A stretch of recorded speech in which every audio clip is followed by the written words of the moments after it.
Boa noite, meus irmãos. Que a paz de Jesus esteja conosco.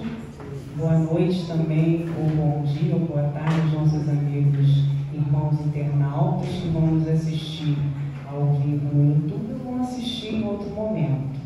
Então, para abrir os nossos trabalhos, vamos começar com o nosso irmão Cláudio, fazendo a música do nosso mentor da nossa casa, o Padre Germano.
Desse livro, Episódios Diários, pelo espírito de Joana de Ângeles e psicografado pelo querido Divaldo Franco. O item é o 33, em ti.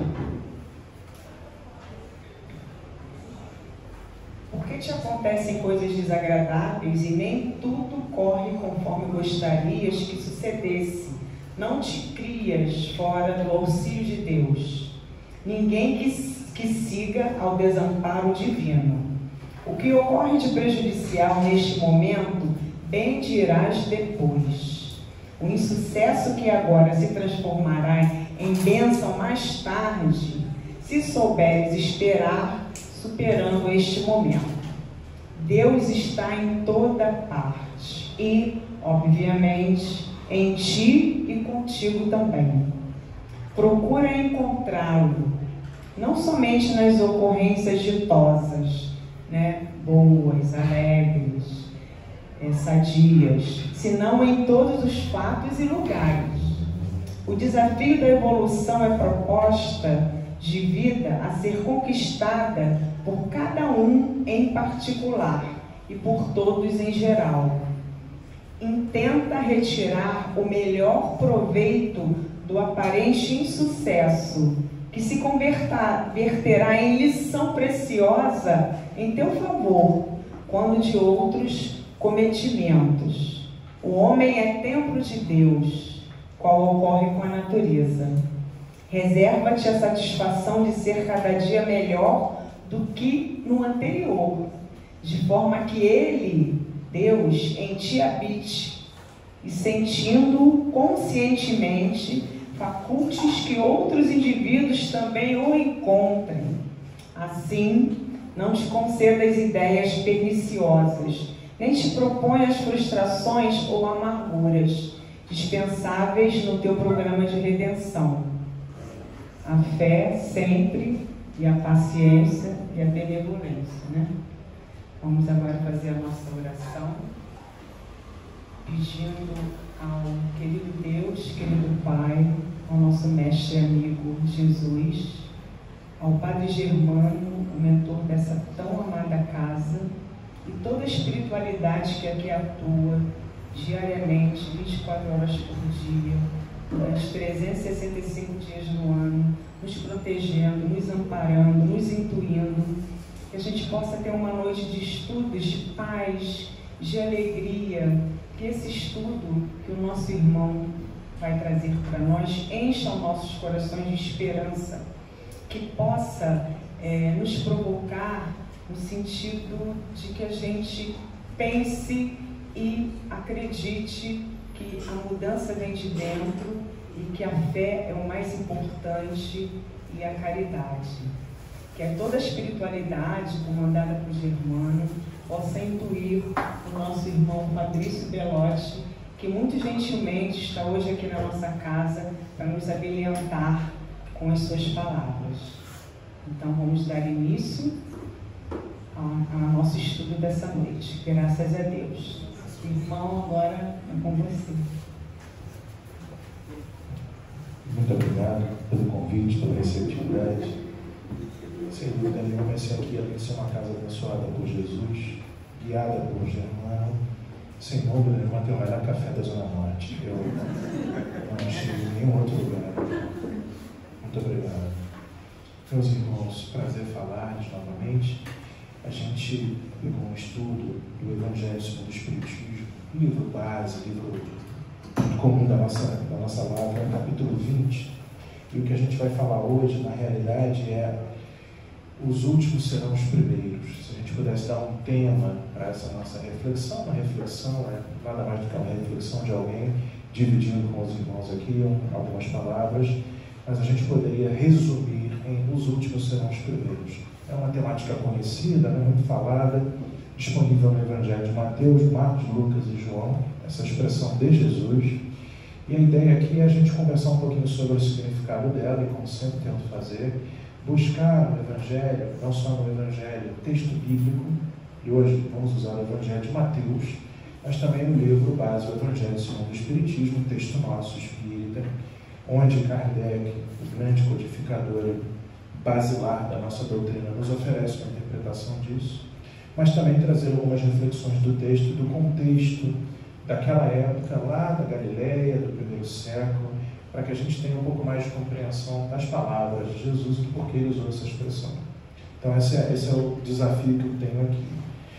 Essa expressão, os últimos serão os primeiros, foi usada por Jesus, como falei, em diversas ocasiões, mas uma delas chama mais atenção no Evangelho de Mateus, no capítulo 19. A gente vai falar bastante do capítulo 20, que é a base do que a gente vai conduzir aqui, mas no capítulo 19 há um fato que parece me chamar a atenção e que elucida ou explica melhor por que Jesus usa esta expressão. E aqui cabem alguns comentários. Primeiro, essa expressão ao longo dos últimos séculos de cristianismo, mais de 2000 anos que temos o Cristo encarnado e desencarnado, temos, portanto, cerca de 2000 anos de estudo das palavras do Cristo, o que eu chamo aqui de cristianismo. O Espiritismo é uma das leituras do cristianismo, aliás, muito recente.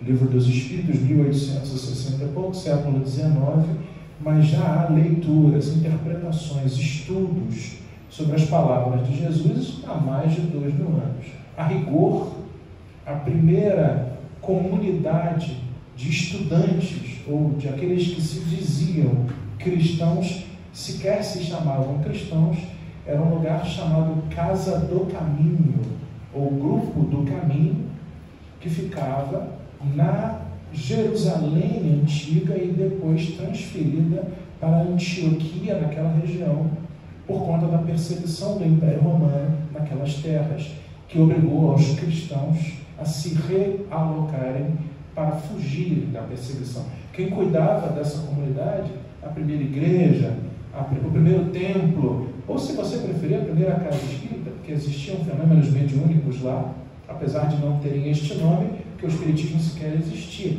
O cristianismo era nascente naquela época. Quem cuidava era o apóstolo Tiago, que trabalhava desde aquela época, trabalhou e conviveu com Jesus Cristo. E outras comunidades ou congregações foram fundadas. O apóstolo Pedro funda uma também. Lá em Éfeso, o apóstolo João funda a sua. Mais tarde, o apóstolo Paulo, nas suas viagens, bem mais tarde, funda outras congregações, Corinto, Tessalônica e assim vai. Desde essa época há cristianismo. E desde essa época, essas pessoas se dedicam a estudar o que o Cristo falou. Os evangelhos são escritos, o evangelho de Mateus, em 62, mais ou menos, era comum. 62, 0062. Nós estamos em 2025. Esses evangelhos são de 0062. Jesus desencarna mais ou menos no ano 33. Eu digo mais ou menos porque a datação não era precisa. Jesus nasce em menos 5. Há um erro no calendário. Jesus nasce 5 anos antes da Era Comum. Ele morre aos 33 da Era Comum, portanto quase 40. Aos 60 anos, esse texto de Mateus que a gente vai ler daqui a pouco é escrito. Um pouquinho antes dele, o apóstolo Paulo escreve suas cartas. Portanto, esse texto aqui é 30 anos depois da morte de Jesus. Mas lá naquelas comunidades, esses textos já circulavam. Pré-textos, escritos iniciais dos próprios evangelistas das comunidades. E eles estudam Cristo. E ao longo desses anos todos, esses estudantes, esses cristãos, estudantes e seguidores do Cristo, se dedicaram a interpretar o texto. E uma dessas passagens, os últimos serão os primeiros, foram objetos de tentativa de interpretação e várias leituras foram feitas. A mais comum, a mais disponível e que atravessou todos os séculos, se baseia em Mateus capítulo 19, é por isso que eu vou chamar a atenção dele. O que está acontecendo aqui? No relato de Mateus 19, se a gente dividir a vida do Cristo encarnado, ele viveu quase 40 anos e atuou ministerialmente, diretamente ensinando, curando, falando publicamente, 3 anos e pouquinho. Menos de 10% da vida encarnada dele. Nas bodas de Canaã, quando ele se apresenta lá na Galileia para fazer o primeiro milagre, a multiplicação do vinho numa festa de casamento, se a gente marcar isso como início, até o seu desencarne, 3 anos e pouquinho, muito pouco tempo. Se a gente pegar esses 3 anos e dividir em 4 períodos, esse texto aqui está na terceira das 4 partes. Portanto, ele já fez muita coisa. Só que a gente vai subir, ele está na Judéia. Se a gente pegar o mapa de Israel, você tem a região norte chamada Galileia, tinha um lago lá. Jesus ficou muito tempo lá. Nazaré, onde ele foi criado, é pertinho. A Galileia, que era um lago, tinha Tiberíades, Cafarnaum, onde Jesus dormia, na casa da sogra de Pedro. Casa de Pedro. Morava de favor na casa de Pedro e ainda com a sogra. Veja como Jesus era alguém curioso. Não só ele, né? Deixou a família na casa de Maria e José e saiu e foi morar porque ele se dedicou completa e integralmente ao seu ministério. Mas era lá no norte. O norte era uma região mais pobre, como hoje seria o norte ou nordeste do Brasil, comparado com o sul e sudeste. Nenhuma crítica, mas quando a gente pega o Ceará, pega o Rio Grande do Norte, pega o Amazonas, pega o Acre e compara com São Paulo, Rio de Janeiro, não há uma diferença. Também era assim lá. A Galileia tinha uma população mais pobre, socialmente, se assim a gente pode olhar, menos favorecida, financeiramente, socialmente.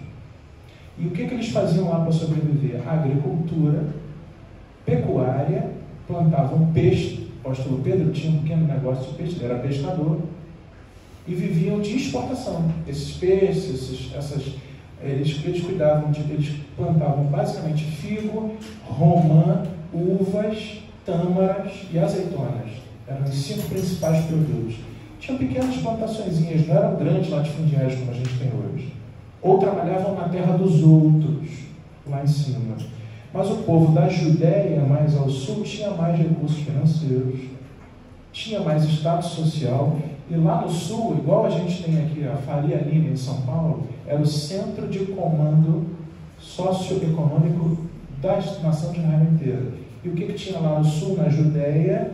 Um lugar muito importante, uma cidade muito importante, que era Jerusalém. E o que tinha em Jerusalém? O templo.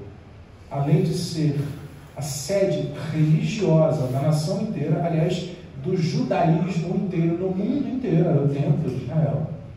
O templo era o lugar da guarda do tesouro de Israel. Tesouro, literalmente, era o Banco Central. Existia um cofre dentro do templo, onde o depósito das moedas era feito ali. O templo tinha uma guarda. Esta guarda do templo, comandada pelo sumo sacerdote, é quem vai prender Jesus. E ali tinha uma moeda. Você verá Jesus numa cena muito interessante, narrada principalmente em Marcos, vendo uma senhora idosa indo ao templo e depositando no cofre 2 moedas de pequeno valor. Lembra disso? Ele fala, ela, na sua escassez, deu mais ao templo do que todo mundo que está doando ali.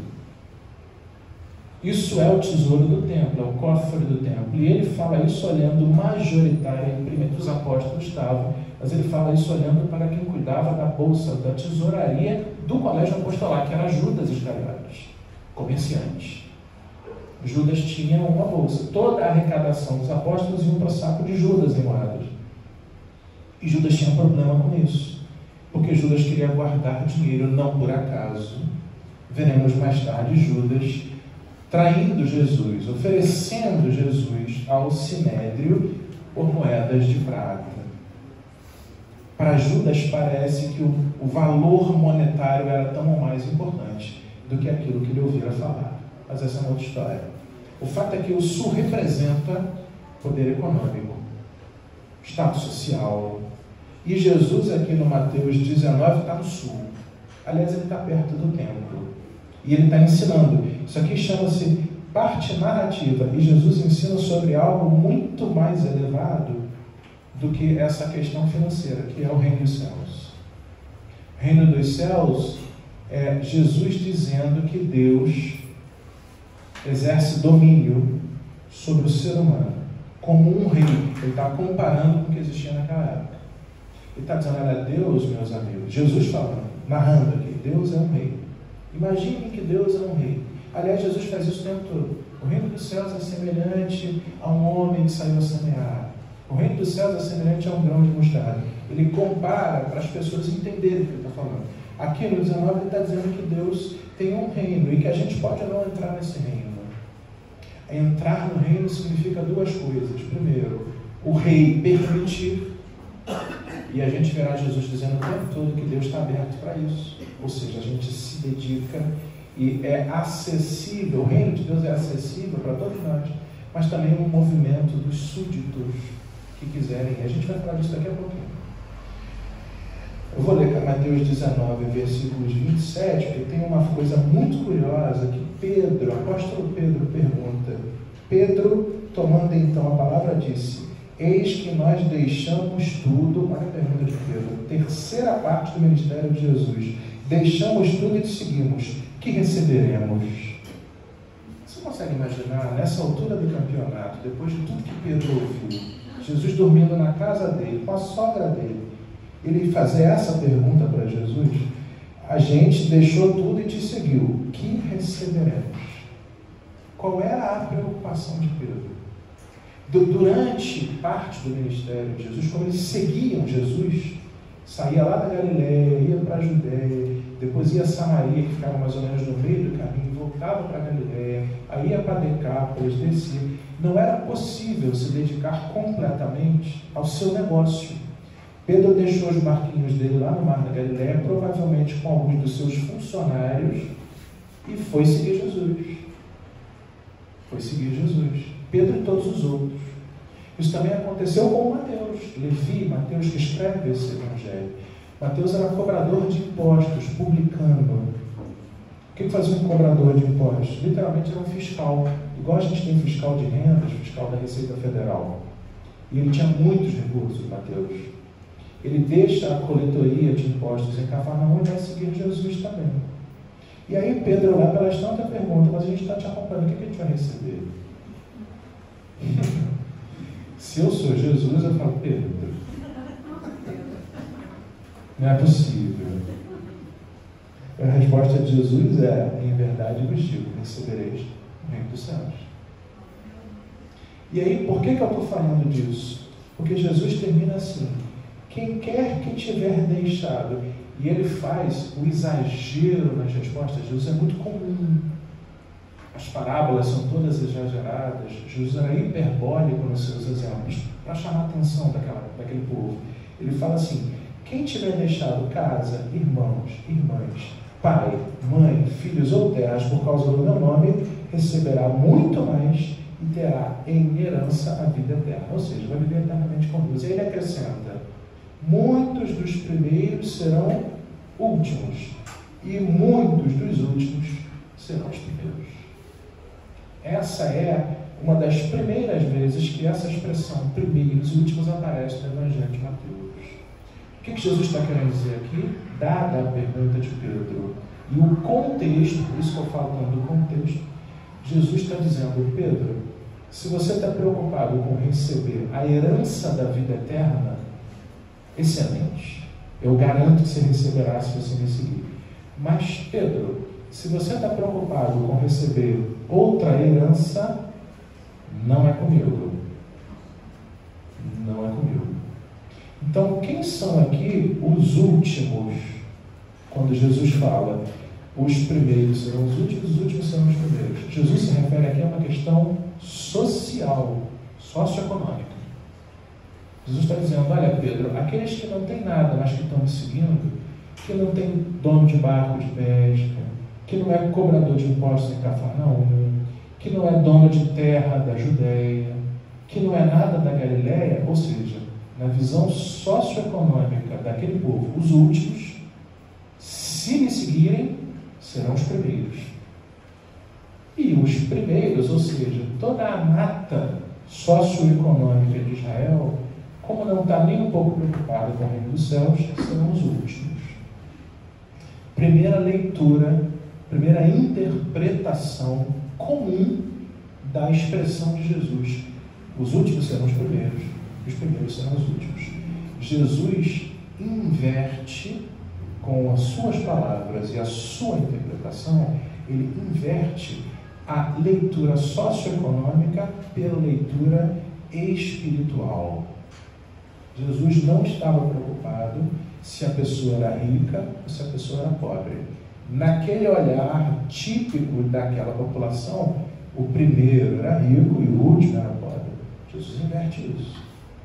Tanto é que ele fala que aquela mulher que deu 2 moedinhas lá no templo, de muito pouco valor, portanto ela era uma última, no olhar daquele povo, era quem tinha dado mais do que todo mundo. O templo era grande, gente. O templo era grande. O templo, talvez, hoje, em uma comparação, seja do tamanho de um campo de futebol como o Maracanã. Nós estamos falando de 2000 anos atrás, tá? Imagina uma construção desse tamanho. Não é uma coisa... Hoje, ter uma construção desse tamanho já é completa. Imagina 2000 anos atrás, no meio do deserto lá em Israel. O templo era algo majestoso, colunas de ouro, pedras de mármore, tudo isso dedicado a Deus. Foi feito por Salomão e depois reconstruído por Herodes, o Grande. Isso era o templo, era um lugar de opulência. O templo era frequentado pelos primeiros. E aí a gente começa a ver o que é, na visão de Jesus, isso que nos importa. Porque a gente vai ver o que o Evangelho segundo o Espiritismo diz. Na visão de Jesus, primeiro e último, é uma leitura espiritual. E isso nos conforta, é o que diz o Evangelho segundo o Espiritismo. Por quê? Porque o que hoje nos caracterizaria como primeiro e como último. Se você sair dessa porta, desse nosso ambiente de reflexão espiritual religiosa, chegar na rua e alguém for avaliar você, qual é o critério que esse alguém tipicamente utilizaria para te avaliar como primeiro ou como último? Se você está entrando num ônibus para ir para algum lugar, ou está pegando um Uber Black, quem seria o primeiro e o último? No critério do mundo. Se você entra num banco hoje e entra numa fila e pega lá o caixa que atende todo mundo, ou sobe pelo 5º andar e vai para aquele gerente exclusivo, quem é o primeiro como quem é o último? É assim que o mundo olha para a gente, não é? Não é? O mundo olha quanto a gente tem da conta corrente, quanto a gente tem de investimento, a roupa que a gente veste. Se eu chegasse aqui de terno, gravata, todo bonitão, que no meu caso ser bonito é impossível por um erro encarnatório, mas enfim. Mas se eu estou todo arrumado, se eu chego aqui mais humilde, olha, a pessoa já olha, né? Quem é o primeiro e quem é o último?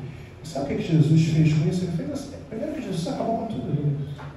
Jesus andava, tem um autor que eu adoro, um teólogo, chamado José Antônio Pagola.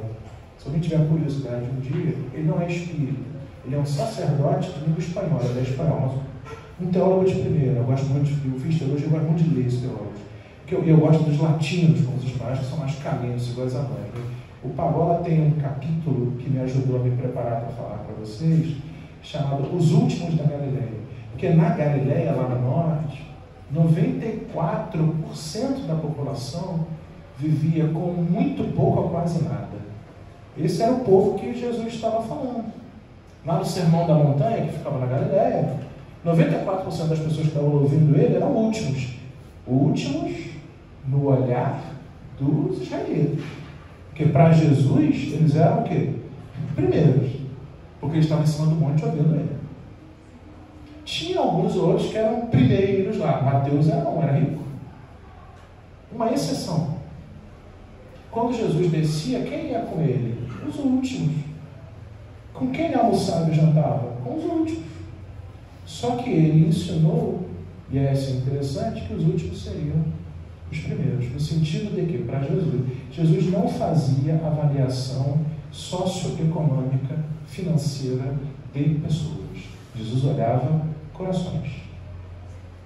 Jesus chegou para Mateus dentro da coletoria de Cafarnaum e falou: vem e me segue. Virou as costas e foi embora. Mateus, tomado por aquela energia louca que ele não entendia, levantou e foi atrás de Jesus. Deve ter deixado a coletoria aberta, inclusive. Jesus subiu num barco de pesca para pescadores que era muito menos economicamente disponível, economicamente abastados do que o cobrador de impostos. Subiu no barco e falou: Pedro, o que fazes? Eu vim pescar. Doravante serás pecadores de homens. Vem e me segue. Saiu do barco e foi embora. Eles trouxeram o barco e foram correr atrás de Jesus. Mas ele também chegou para Maria de Magdala, que era uma mulher que vivia em angústia, desencontrada numa busca de amor que ela não sabia bem como resolver, e falou: doravante você pode me seguir se você quiser, Maria. E ela seguiu. E a Maria era uma última, sabe por quê? Porque ela era discriminada por Israel inteiro, porque ela tinha uma vida muito diferente das outras mulheres daquela época.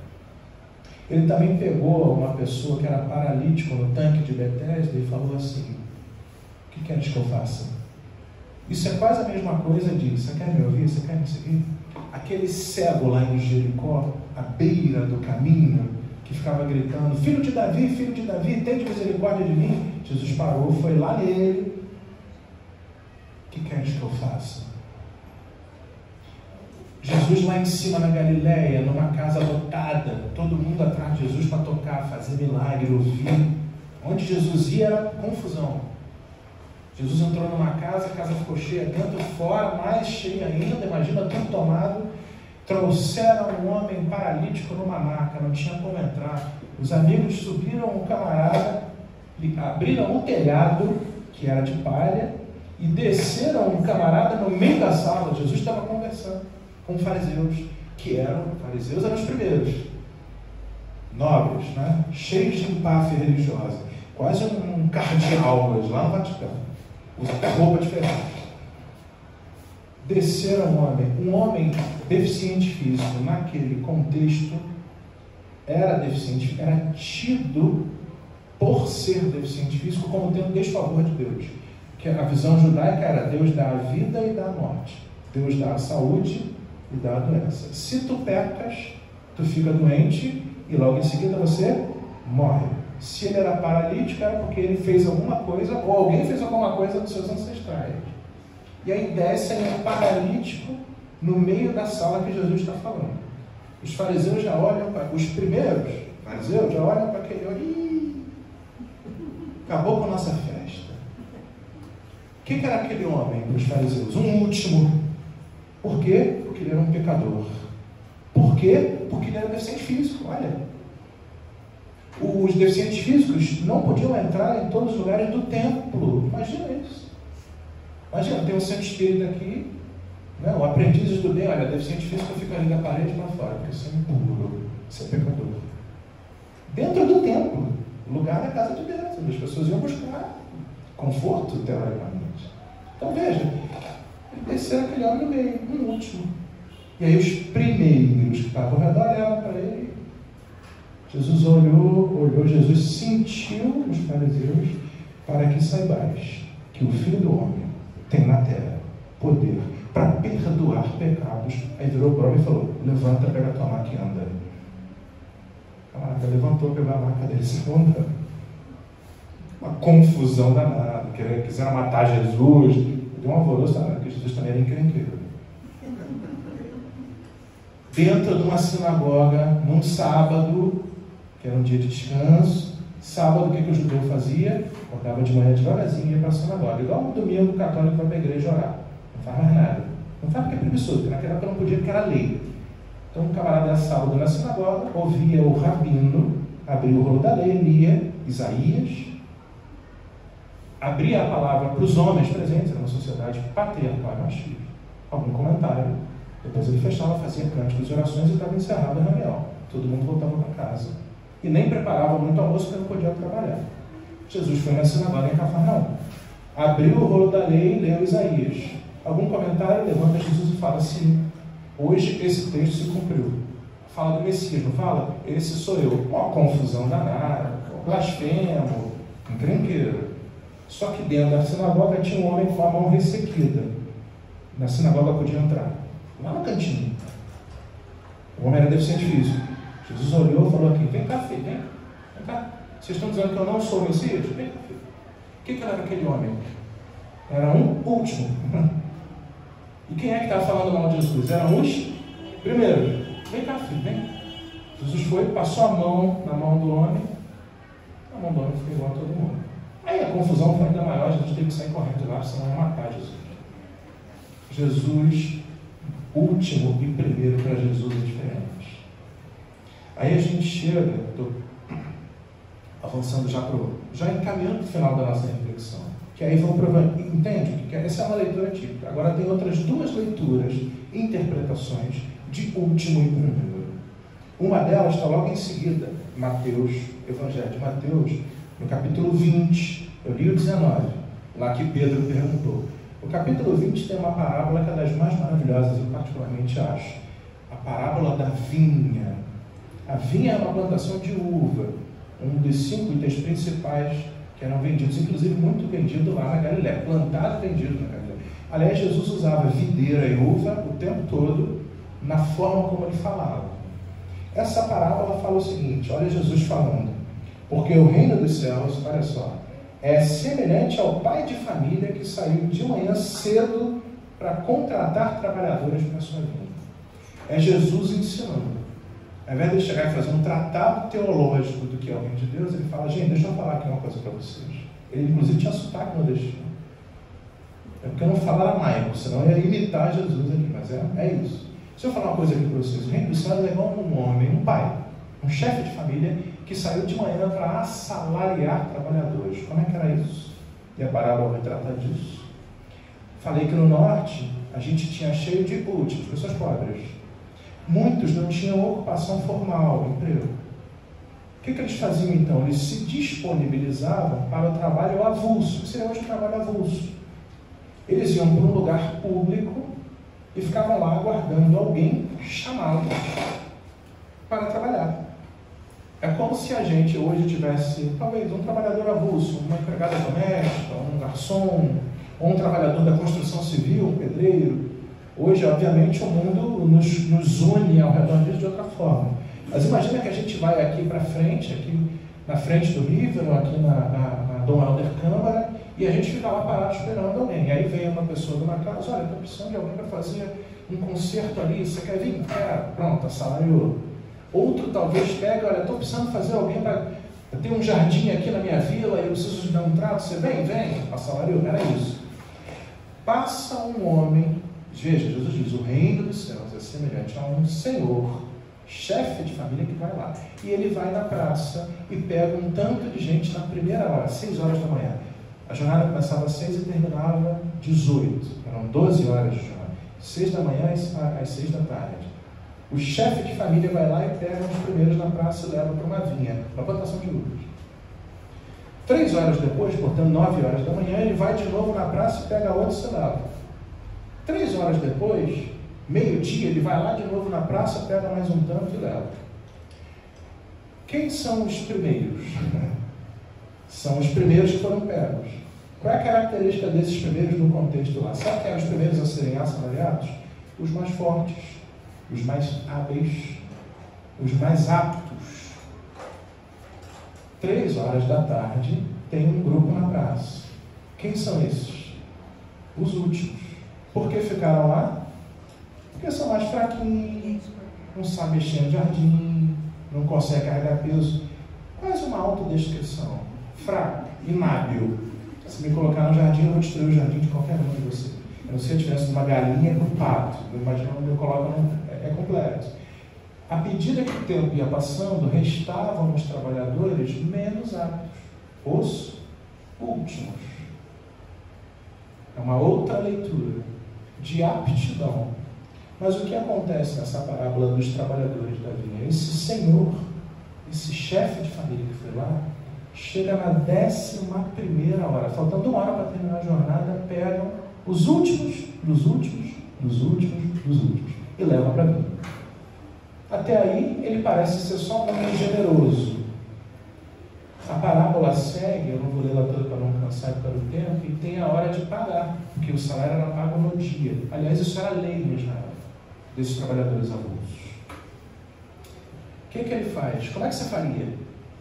Reúne todo mundo aqui e vou pagar. Quem vai receber primeiro? Talvez seja razoável imaginar que quem chegou primeiro, receba primeiro. Não foi isso que o Senhor fez. Ele pegou os que chegaram por último, que trabalharam 1 hora só e pagou primeiro. E aí ele chamou o último que chegou lá, o fraquinho, o Fabrício, 1 denário, que era o salário de um dia. Depois veio o pessoal que chegou às 3 horas da tarde. Devem ter olhado e falado, isso, ele pagou 1 denário para o que chegou e trabalhou 1 hora, eu vou pegar mais, né? Deu 1 denário. E assim foi. Aí chegou para o pessoal que trabalhou 6 horas da manhã, de 6 horas da manhã. Quanto é que ele deu? 1 denário. A parábola descreve, Mateus capítulo 20, versículos 12, 14, depois vocês leem, que esse pessoal que chegou mais cedo ficou furioso da vida. Como assim? Eu estou aqui trabalhando desde 6 horas da manhã, e o camarada que trabalhou 1 hora só, no finalzinho, chegou às 17 horas, trabalhando até 18, recebe a mesma coisa. E aí, isso é Jesus falando na parábola toda. Jesus fala assim, que esse chefe de família, esse que assinalou, falou assim, amigo, não fui injusto contigo. Eu não combinei que ia te pagar 1 denário, porque o chefe de família que assalaria só combina o valor da diária com o primeiro grupo, depois ele não fala mais nada. Ele combinou 1 denário, e ele pagou 1 denário. Só que ele também pagou 1 denário para todo mundo que chegou depois, inclusive os últimos. E aí a leitura aqui é, toma o que é teu e vai, eu quero dar a este último o mesmo para ti. Não tenho direito de fazer o que quero com o que é meu, dirá o chefe assalariador. Ou estás com ciúme porque eu sou bom. E aí sabe como é que ele termina? Eis como os últimos serão primeiros, e os primeiros serão últimos. Outra leitura. O que o Evangelho segundo o Espiritismo nos diz? 2 mensagens de 2 espíritos diferentes. O Constantine, que foi um homem sacerdote, e o Henri René, que foi um alemão que viveu na França, super inteligente, escritor. Eles vão trabalhar esses últimos e primeiros da parábola, que não tem a ver com classe social, tem a ver, sabe com o quê? Dedicação espiritual. É que nos 2000 anos na trajetória do cristianismo, teve gente que ouviu o chamado de Jesus lá no 1º século. Começou com quem? Pedro, Tiago, André, João, Bartolomeu, Judas, os 12. Depois vieram mais gente, as Marias. inclusive a mãezinha de Jesus, que só entendeu quem era aquele que fora filho dela depois que ele morreu, e se tornou uma cristã. Aliás, uma de mão cheia. E assim foi. Aí vão passando por séculos, vem a Idade Média, lá no 1200 e pouco, 1300, a Europa estava uma bagunça, guerra, inclusive transformaram o cristianismo em fonte de guerra através das cruzadas, que com uma cruz se matava no território dos outros. E aí Jesus manda um para tentar pacificar, Francisco de Assis. Mas não funcionou muito, chegamos no ano de 2020, nós somos quem? Os primeiros ou os últimos? Os últimos. Inclusive aqui no texto, numa das mensagens desse São Pio, ele fala quem são os últimos dos últimos dos últimos. Só para você ver. Os trabalhadores que chegam, estou lendo o Evangelho segundo o Espiritismo, uma das mensagens que Kardec colocou aqui. Os trabalhadores que chegaram na primeira hora são profetas, lá, ele foi antes de Cristo, Moisés, os iniciadores que marcaram as etapas do progresso, os apóstolos, chegou no cristianismo, os mártires, os pais da igreja, os sábios, os filósofos e finalmente pelos espíritas. Você é espírita? Bem-vindo. Tu é a última. Porque o espiritismo é muito recente, agora, século XIX para cá. No fundo, o que o texto do Evangelho sobre o Espiritismo trabalha? Jesus, Deus, sempre disponibiliza para a gente uma vinha para trabalhar. A questão é, a gente vai para a praça? Porque se a gente for para a praça, ele vai passar lá. E ele vai passar todas as horas. Ele vai passar na primeira hora, na segunda, na terceira, na quarta, na 11ª. Faltando 5 minutos para terminar a jornada, ele vai passar. Porque Jesus, para ele, último e primeiro, recebe o mesmo o quê? Salário. Não é um denário que ele falou? Não importa se a gente tomou a decisão de ouvir Jesus aos 79 anos, no leito de UTI, nas últimas, ou a gente nasceu numa família que já era cristã e que fomos educados na evangelização infantil do SEAB. Isso é irrelevante. Porque toda decisão de ir para a praça, metaforicamente, de fazer o movimento, de passar por ele e de ir para a vinha, porque os trabalhadores poderiam não ter ido para a praça, uma das mensagens trabalha essa ideia. E se eles não fossem para a praça? Não iam ter trabalho, não ia para a vinha. Podia ficar em casa. Isso significa o que hoje? É o que a gente vê por aí. As pessoas mostram. Por que aqui não está lotado? Porque as pessoas acham que tem coisa melhor para fazer numa quinta-feira à noite. Tudo bem. Bem-vindos à praça. Isso aqui é a praça. Jesus passa aqui e fala, quer trabalhar comigo? E aí a gente tem o primeiro movimento é vir. E não é só uma casa espírita, evidentemente. A gente não é proselitista. Qualquer lugar que você se aproxime de Deus, e não precisa nem ter lugar. Você pode fazer isso na sua casa, você pode fazer isso em qualquer lugar. O movimento, eu digo, para a praça é o movimento de se abrir para Deus, para Jesus, nós que somos cristãos. Esse é o movimento. De se interessar, de se ocupar por coisa espiritual, de entender que a vida não é só matéria, não é só correr atrás de dinheiro. Isso é importante. Trabalhar, eu estou vendo meu trabalho, óbvio, isso é importante, a gente está internado, tem que pagar conta. Isso aqui tem conta. Mas o que é mais importante? Aí é a ideia do tesouro que eu falei aqui. E mais, esse é o primeiro movimento. O segundo movimento é, quando ele passar falando, olha, tem uma vinha lá, hein? Tem coisa pra caramba para fazer. Vamos? A gente aceitar e ir com ele. O que significa isso? Que o trabalho com Jesus, para Jesus, liderado por Jesus, é um trabalho, não é um passeio.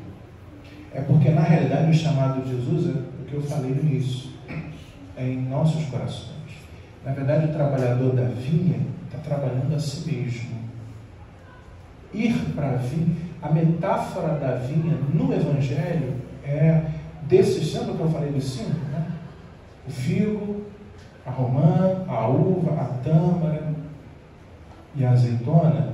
Sabe qual que dá mais trabalho para você plantar e colher? A uva. Você planta o negócio, demora anos, e você tem que ficar guardando ali aquele pezinho.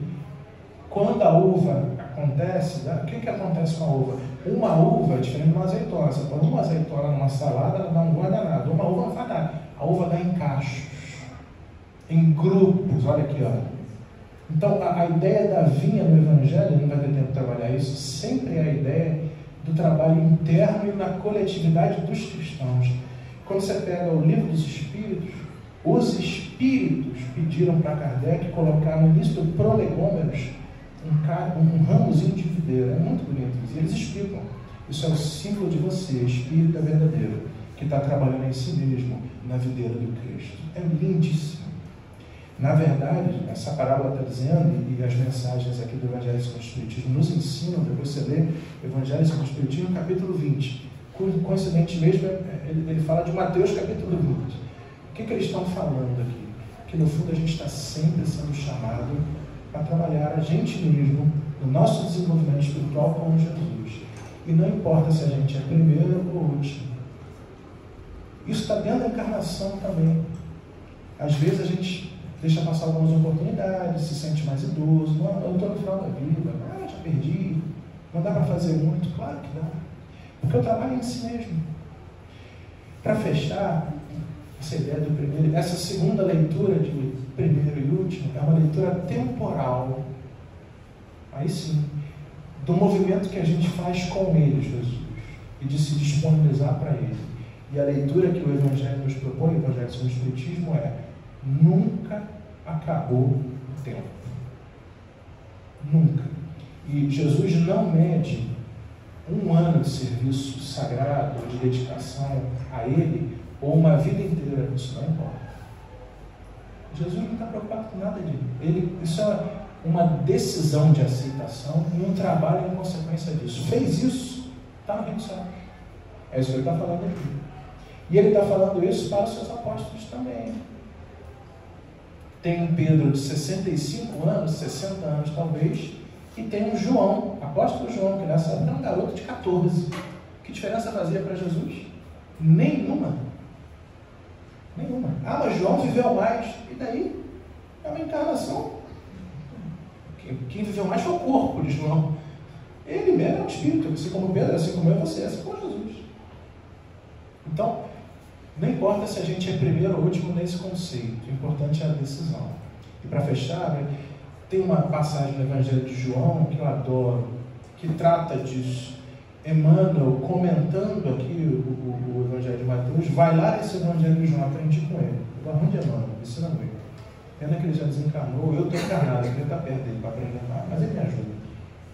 Últimos momentos, Jesus está lá, numa cruz, do lado de fora dos muros de Jerusalém, porque não podia crucificar, era Páscoa, o próximo não podia crucificar dentro dos muros, estava fora.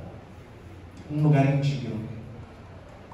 Jesus no meio, ao seu lado, 2 bandidos. Os 3, no olhar das pessoas que passavam por ali, eram o quê? Últimos. Bandido. Crucificado. Eram condenados, estavam cumprindo pena, nesse caso, pena de morte. Um deles vira para Jesus e fala: tu não é filho de Deus? Então sai daí. Sai. Se salva. Jesus não responde. Aí Jesus vira para o lado, o outro vira para Jesus e fala assim: Mestre, lembra-te de mim quando entrares no teu reino. Esse cidadão foi bandido mesmo a vida toda. A vida toda. Crimes, aí foi pego e foi condenado, julgado pela lei da época e estava sendo executado. No último suspiro de vida, literalmente, ele vira para Jesus e fala: lembra-te de mim quando entrares no teu reino. Qual é a resposta de Jesus? Vira para ele e fala assim: deveras eu te digo hoje, estarás comigo no paraíso. Ele entrou. Naquele momento, sabe o que ele fez em cima da cruz? Ele foi para a praça. E aí Jesus virou para ele e falou assim: você vai estar comigo no paraíso. Ele aceitou a vinha. Eu não sei o que aconteceu depois. Ele foi, desencarnou. Eu não sei quais são as outras encarnações dele, mas certamente ele está com Jesus. Ele aceitou. Não, os últimos, para Jesus, têm sempre a oportunidade de ser os primeiros. Se vão ser ou não, Depende de nós. Depende de nós. Essa é uma escolha nossa. É um movimento nosso. Mas uma coisa eu tenho certeza, irmão. Ele está sempre passando, sempre chamando a gente. Que a gente ouça a voz de Jesus, que a gente aceite trabalhar com Jesus e que a gente vá para a vinha. Se trabalhar com Ele. Eu acho que é muito legal. Espero que a gente faça esse movimento. Muito obrigado. Eram essas as reflexões. Passo a palavra para a minha irmã. Obrigado. Gratidão, Fabrício, por essas reflexões. E a gente percebe que confirma mais ainda que a nossa missão aqui é a nossa reforma íntima, né? Para seguir com Jesus para a vida, né? Gratidão. Nossos irmãos que estão nos assistindo, vão assistir pelo YouTube, agradecemos. Como sempre, a gente pede para que curta, compartilhe, para que essas mensagens, esses estudos possam chegar cada vez mais para outros irmãos. Então, boa noite.